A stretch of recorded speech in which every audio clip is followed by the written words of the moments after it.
என்கிட்ட ஈவெண்ட் சொல்லி தான் கூப்பிட்டாங்க. உள்ள வர வர வர உற்சாக காவியமே ஓடே நறுமலரே உடையவள் பொருளவே அன்பே அமுதே அழகே உயிரே இன்பமே இனிய தென்றலே பனியே கனியே பழச சுவையே மரகதம். டான்ஸ் ஃப்ளோர்ல வச்சு அபிஷேகமும் ஆராதனை நடத்துறது சக்தி கைலாஷ் காலேஜ் தான். இது எல்லாத்துக்குமே அவங்க போடுற எஃபர்ட்ஸ் வந்துட்டு நீங்க எல்லாரும் போடுற எஃபர்ட்ஸ் உண்மையிலேயே எனக்கு திருவிழாவை கண் முன்னாடி கொண்டு வர மாதிரி இருக்கு. ஐயோ கொஞ்ச நேரத்துக்கு அதான் எனக்கு நடந்துச்சு. நம்ம காலேஜ் கல்ச்சரல்ஸ்க்கு வந்திருக்கோமா, அது ஊர் திருவிழாக்கு வந்திருக்கோமா. ஆக்சுவலி சென்னை போன முதல் நாள் தர்மபுரி உமன்ஸ் காலேஜ் ஒரு மாதிரி சக்தி கைலாஷ் வந்து ரொம்ப சந்தோஷம் தம்பி. ஏன்னா நான் எவ்வளோ நாள் ஆசைப்பட்டிருக்கேன். எனக்கு எல்லா ஊர்லயும் தமிழ்நாட்டில் இருக்கிற எல்லா உமன்ஸ் காலேஜும் எனக்கு கூப்பிடுறேன். இது வரைக்கும் நீ எங்கேயுமே கூப்பிட்டதே இல்லை. ஃபர்ஸ்ட் டைம் உமன்ஸ் காலேஜ் சந்தோஷம். எப்படி கூப்பிடுவாங்க? உன்னைய பத்தி விசாரிச்சிருப்பாங்க. இந்த மாதிரி எல்லா பொண்ணுங்களுக்கும் கவிதை சொல்றேன், ஒவ்வொரு பொண்ணுட்டையும் 1 மணி நேரம் பேசணும்னு சொல்லிட்டு இருக்கேன். நீ வீட்டுல இருக்க போறியா இல்ல வீட்டு வேலையெல்லாம் பார்க்க போறியா? அவங்க என்ன பார்த்துக்கணும்ல, அவங்க நாளைக்கு வச்சிருந்தாலும் நீ என்ன பண்ணுவ? நான் அவங்களை பார்த்துக்கிட்டே இருப்பேன். நான் கூட ஏதோ முற்போக்கா பேச போறேன்.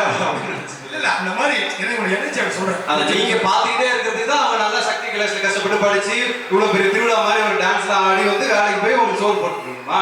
எல்லா திறமையும் இருக்கு. அதெல்லாம் சொல்றேன். ஆக்சுவலா நான் சக்தி கைலாஷ் எங்க உமன்ஸ் பசங்க பத்தி ஒன்று சொல்லணும்.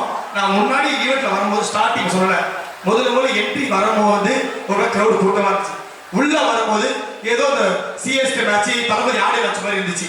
அப்படியே வந்து ஸ்டேஜ்ல ஆடும்போது பெரிய பெரிய ஈவெண்ட் எனக்கு அந்த இது இருந்துச்சு. இங்க திருவிழா ஒரே ஈவெண்ட்ல ஒரு 4 விதமான ஈவெண்ட்டை பார்த்த ஒரு ஆளு உண்மையிலே ரொம்ப சக்தி கைலாஷ். நான் இன்னொரு சக்தி கைலாஷ் போயிருக்கேன். அதை விட இங்க ஒரு வைப் ஒன்று இருக்கு பாத்தீங்களா? சொல்லிடுறேன். ஆக்சுவலி நான் எந்த ஈவெண்ட் எங்க போனாலுமே ஒரு 100 பேர் இருக்காங்கன்னா நீங்களாம் சும்மா கத்திட்டு இருக்கீங்க போல. சரி கத்துனாதான் பேச்சு நினைத்து என்னங்க பண்றீங்க? ஆடி லட்சோட பிராயமா பண்ணிட்டு இருக்கீங்க. நீங்க அதை பத்தி ஒரு 5 பாயிண்ட் சொல்லணும். பொண்ணுகளா இருக்குது ரொம்ப கஷ்டமா இருக்கு, அதை பத்தி ஒரு 5 பாயிண்ட் சொல்லணும்.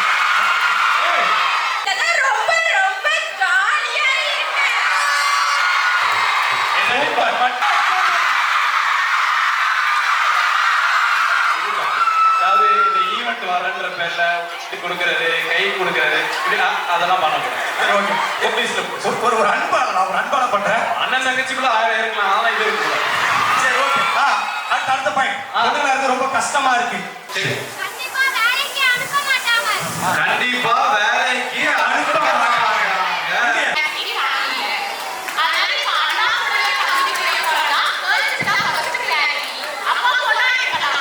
தம்பி செருப்பால் அடிச்ச மாதிரி சொன்னாங்க. பொண்ணுங்களா இருக்கு ரொம்ப கஷ்டம். ஏன்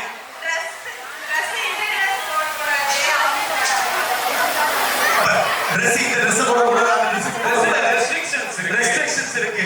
நைட்டி போடக்கூடாது, இதை போடக்கூடாது, நைட்டி போடக்கூடாது. ஆனா நான் ஒன்று சொல்லவா,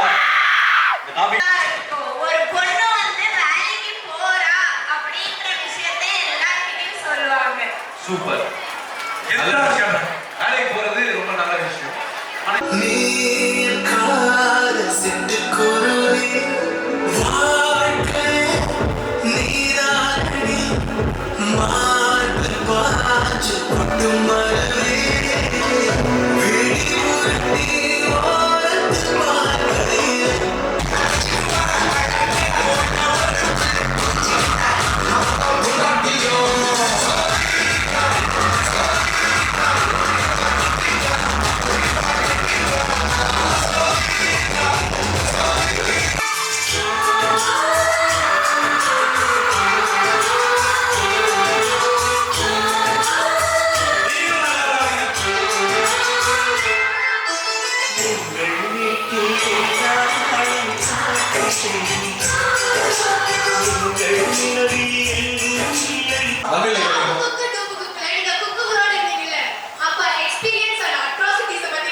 எக்ஸ்பீரியன்ஸ் செம்ம ஜாலியா செட்ல வேற ஒன்று இருக்குமா. எனக்கு ஃபர்ஸ்ட் இவன் முதல் 2 வாரம் இவன் சமைச்சா. நிஜமால நீங்க சாப்பிட்டுருந்தீங்கன்னா எப்படி நீ நடிக்கவே போயிடலாம், இந்த சைடே வந்துடலாம்னு சொல்லியிருக்கீங்க. அவ்வளோ கேவலமா இருந்துச்சு. முக்கியமா ஒரு விஷயம் இங்க பாருங்க, அந்த ஷோவில் சமைக்கிறதெல்லாம் உண்மையிலேயே சமைக்கிறது. நான் டைட்டில் வின் பண்ணதுக்கு அப்புறமா என்கிட்ட வந்து நீங்க எல்லாம் நான் ஆர்டர் பண்ணி கொடுத்துருவீங்க தானே, உங்களுக்கு செஞ்சு கொடுத்துருவாங்க தானே அப்படின்னு நிறைய பேர் கேட்டாங்க. சீரியஸா அப்படி கிடையாது. அப்படி கேவலமா சமைச்சான். அதுக்கப்புறம் அவங்களோட எஃபோர்ட் பார்த்துட்டு அவன் செய்யற சமையல் அதில் ஒரு சம பயங்கரமா இருந்துச்சு. இன்னொன்று அங்கே குக்கு டூக்கு நாக்குலாம் கிடையாது. எல்லாருமே ஒரு பிரேக் டைம்ல சாப்பாடு திருடி சாப்பிடுறது, எடுத்து சாப்பிடுறது, இந்த மாதிரி விஷயம் பண்றது, பட்ஸா நிறைய மாட்டலாம் வந்து இருக்குது, அடி வாங்குறது, இது மாதிரி விஷயம் செம்ம ஜாலியா இருந்துச்சு. So thank you. அப்கமிங் ப்ராஜெக்ட் வந்துட்டு மார்ச் 7ஆம் தேதி எமகாதகி ரிலீஸ் ஆகுது. அண்ட் இன்னொரு படம் நானும் அண்ணனும் சேர்ந்து நடிச்சிருக்கோம். ஸோ அந்த படத்தோட பேர் வந்துட்டு மண்ணாங்கட்டி. அந்த படத்தோட பேரு ஆக்சுவலியா அந்த படத்துல யாரு நடிச்சிருக்காங்கன்னா lady super star Nayanthara ma'am. So அந்த படத்துல நானும் அண்ணனும் இருக்கோம். ஸோ அந்த ஒரு அப்டேட் சீக்கிரமே வரும் after Yamakaathaghi release. Thank you. Thank you. ஹாய்மா. எங்க HODs and staff members-ஓட டான்ஸ் பெர்ஃபார்ம் பத்தி ஏதாவது சொல்லுங்களா? சூப்பரா இருந்துச்சு. எஸ், ஆக்சுவலி நாங்க சொல்றதை விட அவங்க வெயிட் பண்ணிட்டு இருக்காங்க போல டான்ஸ் ஆடி. இந்த கொஸ்டின் அவங்க தானே கேட்க சொன்னாங்க. இல்ல சீரியஸா எல்லாரும் மொத்தமா ஆடும்போது சாய் பல்லவி ஆடின மாதிரி இருந்துச்சுமா எல்லாரும் ஸ்டார்ட் டான்ஸ். ஓகே இல்லையா? சரி ஜோதிகா மேம் ஆடுறது வச்சுக்கலாமா? அதுவும் இல்லையா? வேற யார் டான்ஸ்? ராஷ்மிகா வந்தானா? இல்ல. என்ன உங்க ஸ்டாஃப் நீங்களே பாராட்ட மாட்டீங்க? ஸ்ரீலீலா. ஸ்ரீலீலா ஆனா யாருக்கு வேணா ஆடலாம். ஆனா எந்த காலேஜ்லயும் மேம் இப்படி டான்ஸ் ஆட மாட்டாங்க. அந்த காலேஜ் தம்பி இவ்வளவு பேர் ஆடலாம். ஒரே ஒரு ஆள் தனியா வந்து பிரபுதேவா மாதிரி ஆட்டு போனாங்க. சமடிக்கா நம்ம சார் அங்க இருக்காரு. வேற சொல்றா. ஹாய்மா. ஹாய்ண்ணா.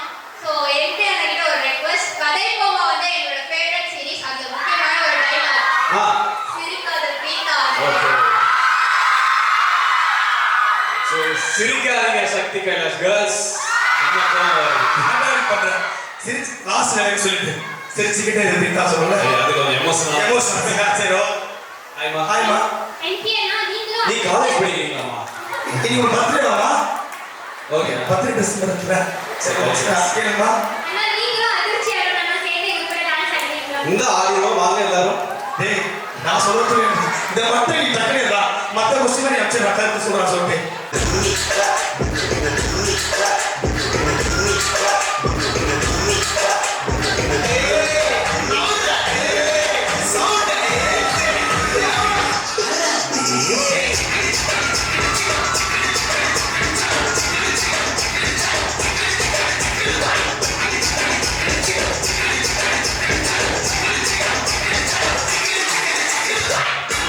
Staff members and local bro எல்லாருமே ஒரு Google bro, thank you so much. Thank you. Thank you.